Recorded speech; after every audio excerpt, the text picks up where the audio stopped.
Welcome back to Murder in the Black. It is your host, Steph. And I'm MD.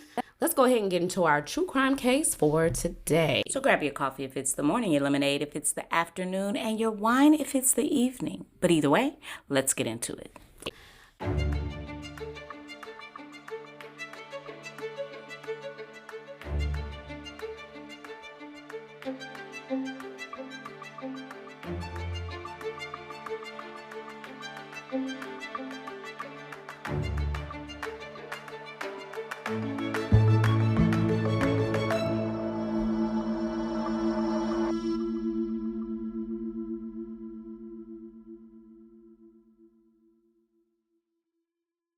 We are covering the case of Crystal Parker, and shout out to our listener who suggested this case. I'm going to mention your name at the very end, but girl, you know who you are. It slipped my mind just that quick. Crystal Parker's case is interesting, and I've entitled this case Rescue Reflex.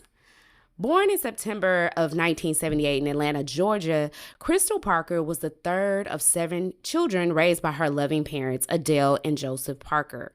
From a young age, Crystal embodied the spirit of a tomboy, embracing a life filled with physical activity and competitive sports. Growing up with 6 siblings provided her with a lively family dynamic environment, but it was her unique bond with her twin brother. And I think, her having a twin brother probably... they clinged off of each other. So having that tomboy aspect to her upbringing makes sense, right? Their connection went beyond a typical sibling relationship. As they say about twins, they shared not only similar upbringing, but also mutual interests in various activities, including sports, hobbies, and romantic pursuits. During high school years, Crystal came out to her family as a lesbian. This is something that affected her twin brother, but not for reasons you may think. He was okay with her being a lesbian, but it was something he kind of found out like with everybody else. So it was kind of like, we twins. Why you just wouldn't tell me? But her family responded with unconditional love and support, creating an open and accepting environment that allowed her to be her true self. She graduated from high school, and Crystal had her sights on attending college through a basketball scholarship. It was a dream that encapsulated her dedication, talent as an athlete. However, life took an unexpected turn when she began to experience debilitating fatigue and a multitude of other symptoms. After a series of medical evaluations, she was diagnosed with lupus. And I have to say that lupus is often misdiagnosed. They're constantly trying to figure out what this may or may not be because the symptoms are very vague and you have to conduct all these different type of tests and have to rule it out versus something more definitive like cancer or PCOS. I'm just throwing various diagnoses. So it's not, Steph, lupus is not like a disease that you can, for example, I know this is almost probably unfair, like take a COVID test and say, this is COVID. There's no test that would say definitively, this is lupus. No, you have to kind of rule it out because it's an autoimmune disease and it affects your ability to engage in sports because you do have this chronic fatigue and just a host of other symptoms that will put you on your back very quickly. So this really affected her sports and her wanting to go to college and pursue basketball. It put a damper on that, but despite the setback caused by this illness, she persevered and she went on to get treatments to help her deal with her lupus.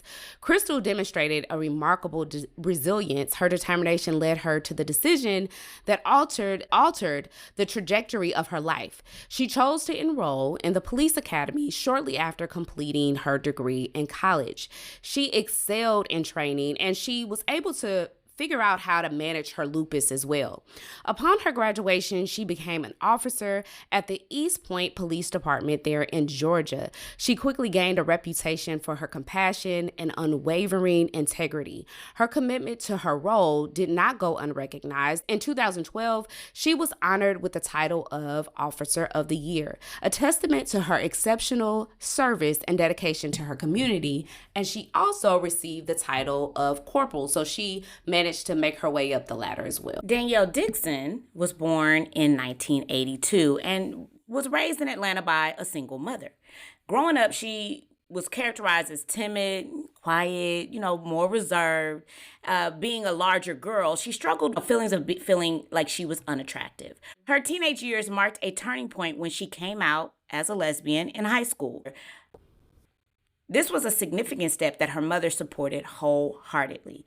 So with this newfound acceptance, Danielle began to kind of shed some of feeling confident and not feeling like she was attractive. She began to let go of a lot of those insecurities and really just embraced who she was and this newer, more confident version that she wanted put off to everyone that she met. And as she began to embrace her femininity, she developed a love for fashion and a flair for having fun. However, this transformation came with some unexpected consequences. While Danielle blossomed socially, her academic performance kind of took a hit. And that makes sense to me because when you start to really embrace social life that maybe you never really had before and all you really had was your academics, then your academics, they soar, right? But then when now, you become a little more popular, you don't know how to really manage the two, right? Right. So she was just trying to find her balance, whereas she was kind of thrown into her academics because that's what she felt like she only had. Now it's like, I got this social life. I like clothes. I lost weight. I'm cute.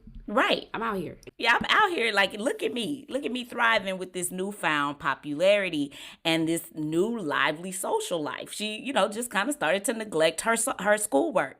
And ultimately, this resulted in her decision to drop out of school. As she ventured into her 20s, Danielle navigated through a series of relationships, but none of them seemed to last.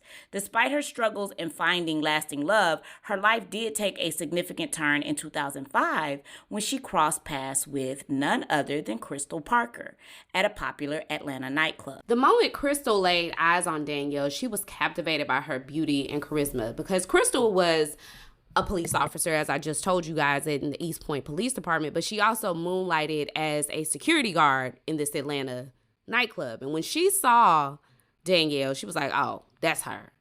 That's my girl. I gotta go get her. So she did just that, and they hit it off quick. They spent the night dancing and enjoying one another's company. Before long, Danielle found herself riding home with Crystal. This instant connection led to Danielle moving in with Crystal just days later. They wasted no time. Friends noted that this was a significant step in a relationship, but you know how it is when you have your friends. You're just like, girl, I'm just so excited. You're lovesick, love drunk, however you want to say it. They're like, girl, slow down, just a little bit. But the couple enjoyed a sweet romantic partnership over several months, culminating in a deep commitment during a pride parade there in Atlanta, where they celebrated their love with a civil union, a gesture that echoed the significance of marriage. Following this union, Danielle changed her last name to Parker, and together they embarked on a new chapter in their lives. They purchased a cozy home in East Point. Over the next 6 years, they shared countless memories, navigating both the joys and challenges of life together as partners. Now, I'm going to fast forward us up to July 7th of 2013. And this was a typical Sunday evening. Crystal Parker would welcome her elderly friend over for a cozy night filled with movies and good company. And Danielle, being her wife, she would be there as well.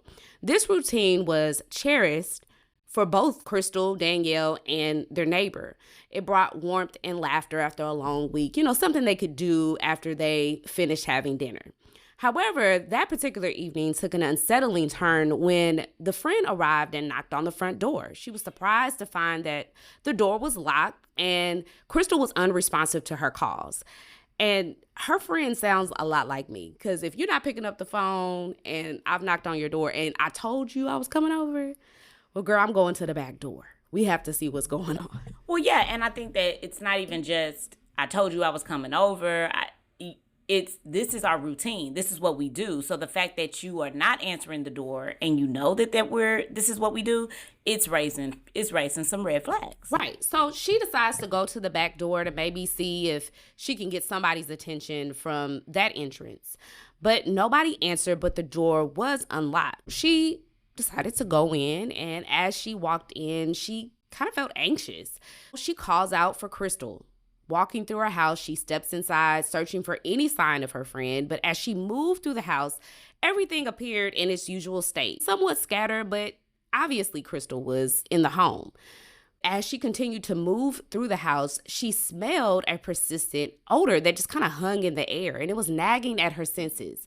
She navigated through the familiar surroundings, ultimately landing on the steps of upstairs. She was determined to find Crystal, and she ascended the staircase. She was still calling out her name, wondering if perhaps Crystal had simply dozed off and hadn't heard her. Upon reaching the top and entering Crystal's bedroom, the scene before her was heartbreaking. Crystal lay motionless on the bed, and an eerie stillness enveloped the room. Once again, she called out to but Crystal did not respond. She tenderly reached out to touch Crystal's shoulder, but the coldness of her skin sent waves of shock through her, and she could tell that Crystal was not breathing, and on the back of her head was a gunshot wound. She was grief-stricken and immediately called 911 to report the tragedy. When the East Point police arrived, they were overwhelmed with grief upon discovering that one of their own, Officer Crystal Parker, had been murdered. The solemnity of the situation was palpable, as they were compelled by departmental protocol to transfer the investigation to the Fulton County Police Department. This decision underscored the severity of the incident and the bond the officers felt toward their fallen colleague.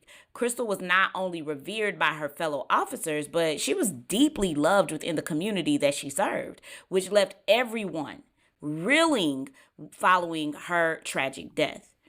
The chilling reality of having a police officer killed in a neighborhood they once patrolled created a wave of fear and uncertainty among its residents, which just makes sense because it's like, okay, if a police officer can be shot, certainly. I mean, bro, are we even safe? Are we? Because are we, though? And so it just, I can only imagine how the residents felt. And questions began to arise about whether her murder was a targeted attack or just spurred by her profession or simply a tragic outcome of a burglary that, gone wrong. Complicating matters further, the East Point area had recently experienced a series of burglaries that created some heightened anxiety among the community anyway. So here you have these burglaries that are already happening, and then on the cusp of all of that, you have Crystal, who is an officer, lives in the neighborhood, and she gets killed. An investigation ensues, and they meticulously comb through Crystal's home, and they note that everything seemed in order. I mean, there were no signs of a forced entry or disturbance. I feel like that is how our stories always go. If you're gonna make it look like a burglary. Make it look like it, but they never do. Never. Because we always come right back here. Always. This is always what they find. But they did notice that there were two significant things that were missing: Crystal's cell phone and her service weapon. Now, these details quickly negated the burglary theory in the minds of detectives because it was evident that the crime was more complex than a simple theft. While the investigation progressed, the friend who had discovered Crystal's lifeless body was present at the crime scene. During this time, she received a phone call from Danielle Parker, Crystal's wife. Danielle expressed during this phone call concern because several neighbors called her up to tell her that there were several police responders and emergency at Crystal's house, and she was inquiring about her well-being. The investigators were alerted to this call and its timing, prompting them to bring Danielle in for a formal interview. They had several questions about Crystal's recent activities and the dynamics of their relationship in the days leading up to the tragedy, as they sought to piece together a clearer picture of the events surrounding Crystal's untimely death. When Danielle Parker arrived at the police station, her demeanor struck the investigators as surprisingly devoid of emotion concerning the death of her wife. This lack of visible grief raised immediate red flag for detectives, prompting them to explore her responses more thoroughly. Given the medical examiner's findings that Crystal had been killed with a .38 caliber weapon matching her service firearm, and that she had been deceased for several days, the investigators needed to ascertain the timeline surrounding her death, because naturally they're saying, okay, her body was found on July 7th. You're her wife. if she's been dead since July 3rd or July 4th, according to the ME, then why don't you know that? Why are you calling a neighbor? This is your wife. My thing is where are you, Danielle? Where are you? And not just where are you, because obviously we can be, you can be married, you can be in a relationship and not necessarily be at the house or what have you. You may be out on vacation, out on business, whatever. But it's a very significant time, right? This is July 4th, July 3rd, July 4th that she was likely killed. Mm-hmm. I mean, that's a holiday. It is. Why are you not there? And then if you're out on vacation, why are y'all not together? So it's underscoring that maybe there was something wrong in their relationship. Maybe. But Danielle had an explanation. She said, listen, we still are legally married, but we recently separated. Danielle actually moved into her mother's house in June, and despite their separation, she emphasized that they maintained a connection. They were still visiting one another. She was still going over to the house and spending the night. And Danielle described their relationship as more so complicated. They were trying to work through some personal issues in hopes of reconciling and eventually living together again. She expressed that the last time she saw Crystal was Thursday morning, which was a week prior to her death. She hadn't been at the house, she hadn't spoke to her, and hadn't been by. They were separated and they had been living separate. This happened in July. They were separated in June. Well, let me ask you, Steph, when the friend that ended up discovering Crystal's body, the neighbor, did the neighbor know that they were separated? What? Because wasn't it their routine to all get together and watch TV and eat dinner? But there was no clear explanation of that. Okay. that was a question, that's just there looming. But according to her, if she's over there frequently, whether she knows they're separated or not, you're probably thinking, okay, she's more than likely gonna be here. Where is she? Right. That makes sense. Yeah.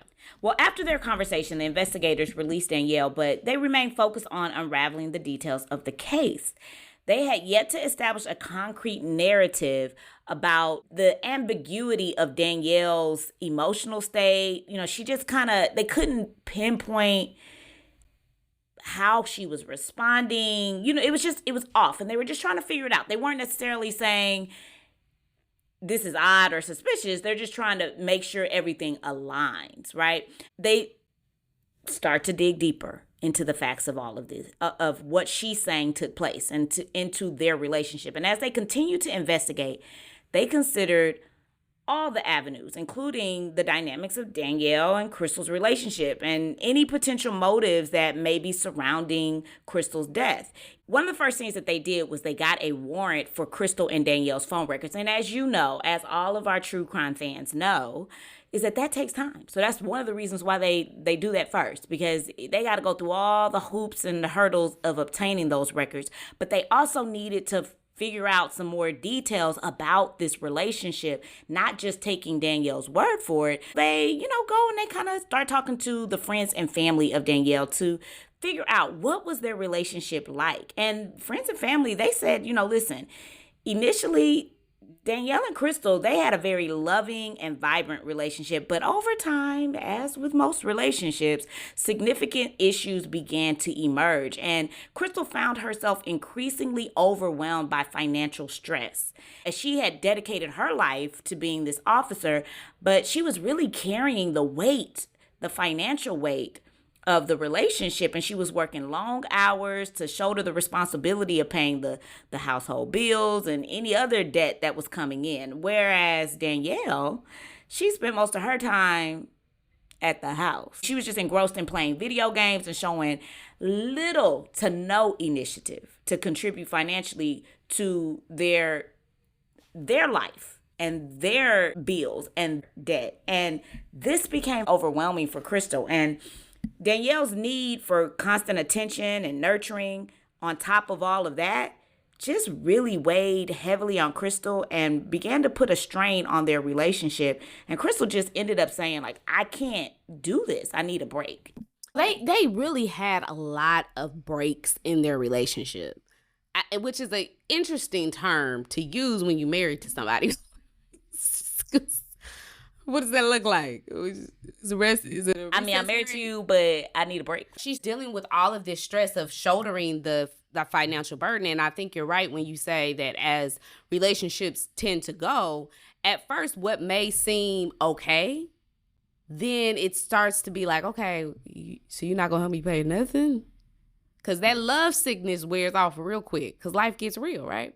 Despite the brief separations, Crystal's inherent kindness led her to continue financially supporting Danielle through their breaks. When they would go out on break and they wouldn't be together, she was still footing the bill. She was still paying for things. I mean, there's a lot to unpack, but we're going to wait. Wow. In a generous gesture, she even funded Danielle's enrollment in nursing assistant program because Danielle expressed that she wanted to become a nurse. And we told you that she dropped out of high school. So actually, one of the first things that Crystal did was enroll her in GED classes. Once she obtained her GED, then she was able to enroll in CNA classes that Crystal footed the bill for. And she was hoping to inspire Danielle to seek independence, to be productive, and help her pay some bills, get into a career so that you can help fund our lives. However, Danielle appeared to take this support for granted, immersing herself further into a pattern of selfishness that included infidelity. Friends recounted a particularly painful incident when Crystal, after finishing a shift freelancing as that security guard where she actually met Danielle, she came home early that night around 2:30 when she was usually expected around 4 a.m., only to discover Danielle was entertaining another woman in their home. And this betrayal, while she had been cheating all throughout the relationship, let's be clear, but this particular betrayal by her bringing someone to their most intimate place, their house, it was a blow for Crystal, and she could not see herself tolerating any more of Danielle's antics. I mean, you're not working. I'm paying for everything. You cheating on me, and you cheating on me and bringing somebody inside of our home.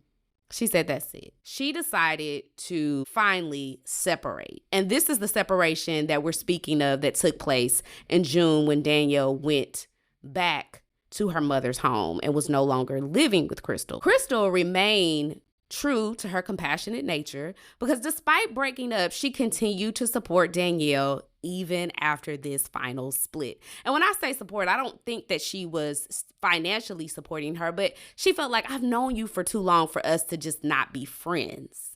So we can still be friends. And to be honest with you, it's believed that they were still engaging in some type of intimate encounter because they would often, or Danielle would often spend the night over her house. Crystal's willingness to help, even in the wake of betrayal, illustrated her kind heart, but also raised questions about her ability to detach herself from a relationship that had obviously become unhealthy.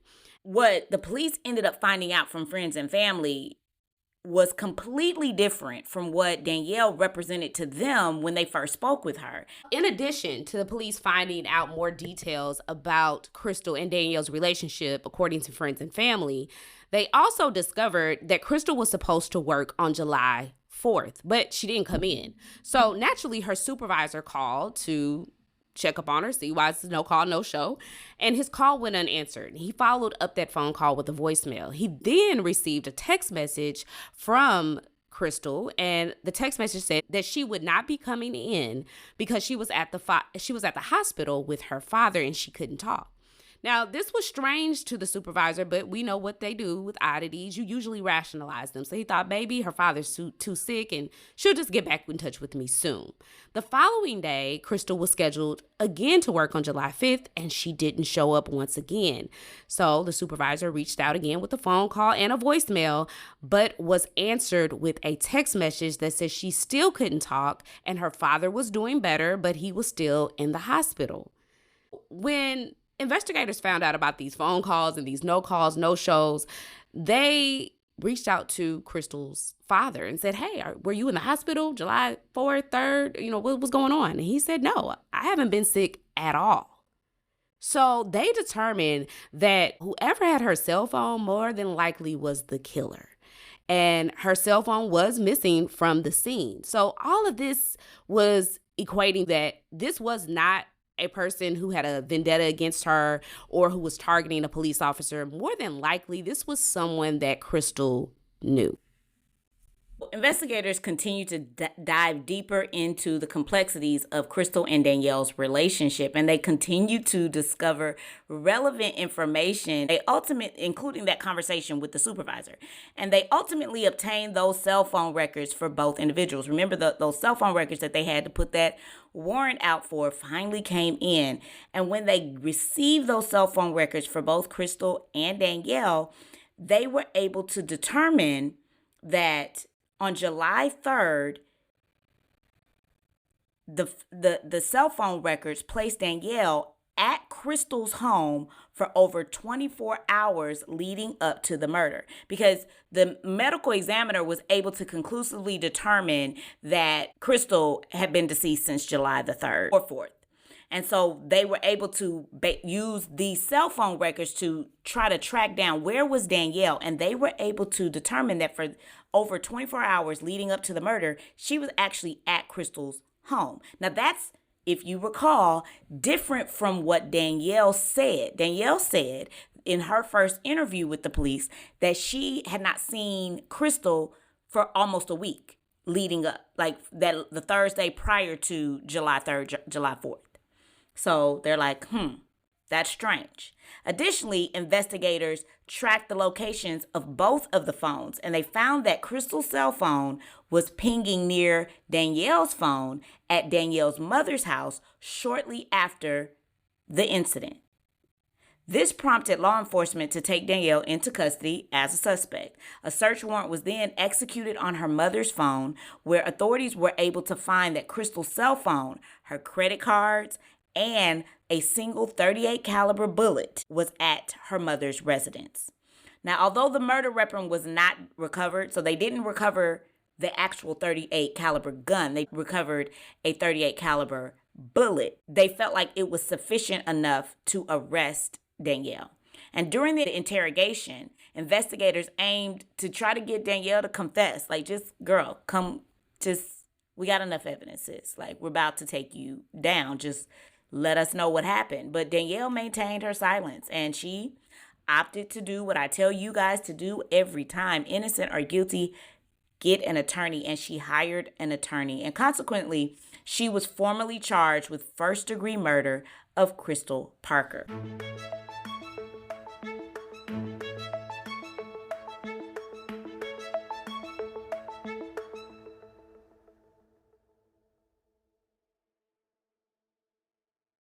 Now, one would think the story ends there and we're going straight to trial, but that's not where our story ends. Further investigation revealed that while Danielle and Crystal frequently broke up, that there was a pattern of reconciliation. I mean, we talked about that a little bit. They would break up, they would get back together, they would break up, they would get back together. And Danielle often found her way back into Crystal's life some way, somehow. However, unbeknownst to Danielle, Crystal had begun to move on and was pursuing a romantic interest in Florida.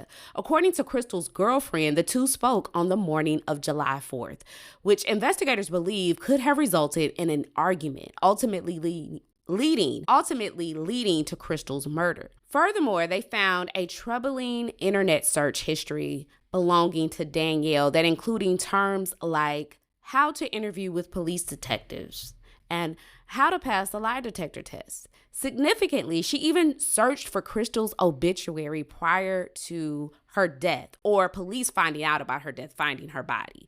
So in the days prior, she was just trying to figure out, have they figured out that she's dead yet? Like, is her obituary out there? Constantly playing that game in her head. She had to use Google for it. Obituary, though? She looked for her obituary. The obituary is not going, even if they had found her, the obituary is not going to be. It's not going to be out for a while.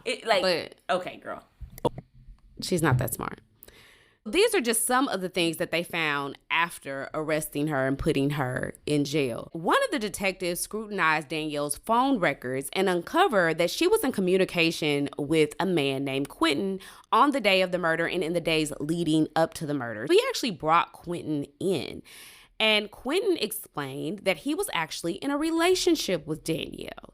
He noted that she was happy in their said relationship. They actually met each other at a club. And while he hadn't kissed her or gotten intimate with her, he claimed the reason why he didn't is because she said that she was getting a divorce from her husband. And it was a physically abusive relationship. And so he wanted to take things slow. He just wanted to, be there for her and really explore this relationship. Imagine Quentin's face when the detective said, no, she didn't have a husband. She had a wife. He was shocked. But throughout their brief relationship, if we can call it that, Danielle often recounts stories to Quentin about how she was trying to leave this abusive relationship and that her quote unquote husband, or soon to be ex, was stalking her. He would show up at her mother's house and he was just very volatile. And she even asked Quentin if he could take care of her ex. And we all know what I mean by take care. Murder her ex. But Quentin said, I don't want no parts of that. Like, he continued to talk to her. This is all wild. But on July 3rd, Danielle sent Quentin multiple text messages, trying to get his attention. Hey, I'm about to go over to my husband's house to get some of my belongings. And he was made aware of it. So he was like, okay, well, be safe. Like, he's obviously stalking you. Are you going by yourself? She says yes. And then in the early hours of July 4th, she incessantly called his phone and sent him text messages expressing the urgent need to talk to him, sending text messages like, I need to talk to you right now. I need you. Talk to me. And when he finally connected with her, she said that she finally took care of her husband. And he suggested in these said text messages, like, you took care. Because, with Black people, we got to say it twice. Because it only makes it real. Like, I need to know, like, are you for real? Right. Or are you just playing? Are we good? We good or we not? Like, did you take care? And she said, no, did you take care? I took care of my husband, but I only took care because he hit me and he was going to kill me. Investigators were unsure if she was only recruiting Quentin because she really wanted to get into a relationship with him, or she was looking for a hitman, or she was securing an alibi of self-defense. It was so many options here. But either way, all of this other evidence that they uncovered after putting her in jail was more than enough evidence to take her to trial. Despite them not being sure how Danielle was going to try to play her defense up at trial, they were all kind of shocked to learn that Danielle ended up pleading guilty. And she pled guilty to first-degree murder of Crystal. And when she entered her plea, she was ultimately sentenced to life in prison with the possibility of parole after 30 years, which makes her eligible for parole in 2044 at the age of 62. And what I think is really interesting is that usually when you make a plea, it's because you're going to get a lighter sentence. Like, well, I'm not going to say it's because you're going to get a lighter sentence. It's in the hopes to get a lighter sentence. And in this case, she pleads to first degree murder and she still gets life in prison. And although she is eligible for parole, she has to serve a mandatory 30 years before she is eligible. Yeah, and once all prosecutors were ready for trial, they had actually offered her a plea deal. She refused it because initially the death penalty was on the table. They took it off and offered her probably a better deal than this. And she was like, no, I'm going to go to court. So she finally gets to trial, pleads, and she doesn't offer explanation. She doesn't say that she's sorry. She maintained no remorse from the onset, from when Crystal was first found all the way throughout the entire process, which is unfortunate because being that you even have the possibility for parole and you can't tell the family, I'm sorry, no remorse, just speaks to her evil. And this is an officer. And so I think that's also really important to highlight is that, you killed a person of the court is how it's perceived. And you still just 10 toes down on, I did what I did. And okay. And even when I'm pleading guilty, I did what I did. Okay, girl, well, get life.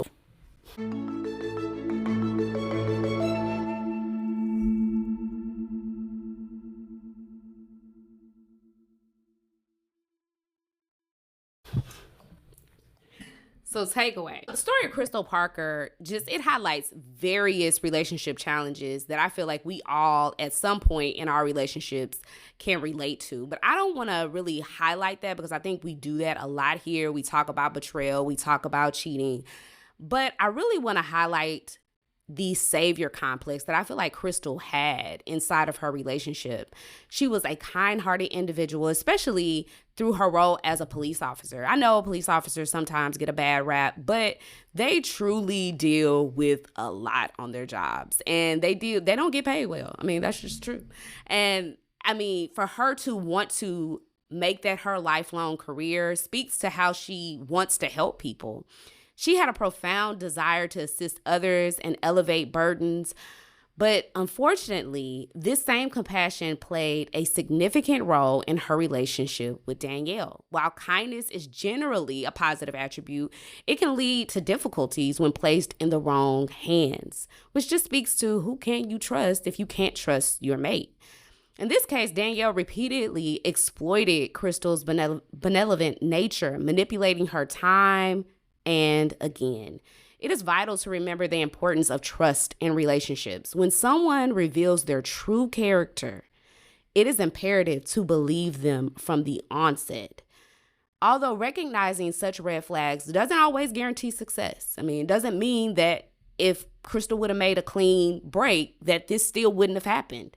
But it's beneficial to distance oneself from individuals who engage in exploitative and manipulative behavior, because that's exactly what Danielle did. She was the definition of a toxic person, in my opinion. It's important to have boundaries in relationships, and why it's important to recognize that you are not here to save people. Like, it's hard enough for us to save ourselves, right? I think you're right. Danielle was evil. At the end of the day, she was evil. And it's horrible to witness that somebody so loving, so kind, so willing to give her last has to, face that kind of cruelty. But yes. So rest in peace to Crystal Parker and condolences to her family. I do have a Black History fact for y'all because we are in Black History Month. And I think we started out the month pretty good with the Grammys. What you think, MD? I think so too. I mean, a lot of people not happy about it, but but it's Black History Month and somebody's got to be mad. Shout out to Charlene for suggesting the crime case of Crystal Parker. Give y'all some facts, and it might be at the top of the episode, it might be at the end, but I'm going to give y'all some Black history facts, maybe some that you don't know. And I hope to give you some that you don't know because we need to know more. Our first Black history fact for the month is about William Madison McDonald. William Madison McDonald was born on June 22nd, 1866 in College Mound, Texas. He was a prominent figure in Texas Republican politics, becoming the state chairman in 1898. So my guess is that he was very prevalent in the Reconstruction era when it was a lot of state representatives who went up to Washington to handle business. He also served as the Grand Secretary of the Prince Hall Freemasons, and he served in that capacity for over 50 years. He founded the Fraternal Bank and Trust Company in Fort Worth, Texas, which became the first African-American-owned bank in the city. And McDonald is often recognized as possibly being the first Texas Black millionaire. And man, to be able to say that in the awesome. 1800s, dude. I know. Go with That's you. amazing. And you from Texas? I was about to land there. That's where I was landing. I was like, this is Black history, but Black history, Texas history. To Texas, okay? So I hope that you guys can do a little bit more research about him. He was very influential, not just in Texas, but also in American history, because Black history is American history. Yeah, it is. That is our tidbit. We also want to announce that we will be doing a giveaway at the end of this month. Here are the rules. You have to share to be entered into the giveaway, because it's nothing too complicated. Yeah, it's not hard. But we want to grow our socials, especially Instagram. I think we're on our way to doing that. But if you would take a screenshot of our page and tag us, we will be picking 2 winners at the end of the month for a $50 gift card. And it's also sponsored by MD Sullivan. Yes. What else you gonna get? You know, your girl is always pubbing the wine, and that's because I sell wine, right? And it's by Scout and Cellar. And so I will be throwing in 2 bottles of our good red and a bottle of white. So I don't know, it may be, Pinot, it may be Merlot, it may be Chardonnay, it may be Pinot Gris, like you don't know. But we will give 2 of these away. So one will be, Steph, for, anybody, if you share and you tag us, you're automatically entered, right? And we're going to pick just kind of randomly. The second one, we want you to get a little bit more creative. I like that. Yes. Yeah. If you share, but then you get creative in your sharing, we're going to pick the most creative one. I like that. Yeah. All right. Now, shout out to y'all. We'll be announcing this every single week. So you can't say you didn't know. You can't say, but you did. Okay. And we also want to announce to you guys, shout out to FeedSpot. We recently were made aware by them that we are on the top 20 Black true crime list of most influential podcasts. Like, that's super dope. So shout out to FeedSpot. Y'all head on over there. We will include all of that in the show notes. And it's just a place where you can go and find out about podcasts. And it's a very informative website. So shout out to FeedSpot, and you can catch us on their list. Until next time, this is Murder in the Black.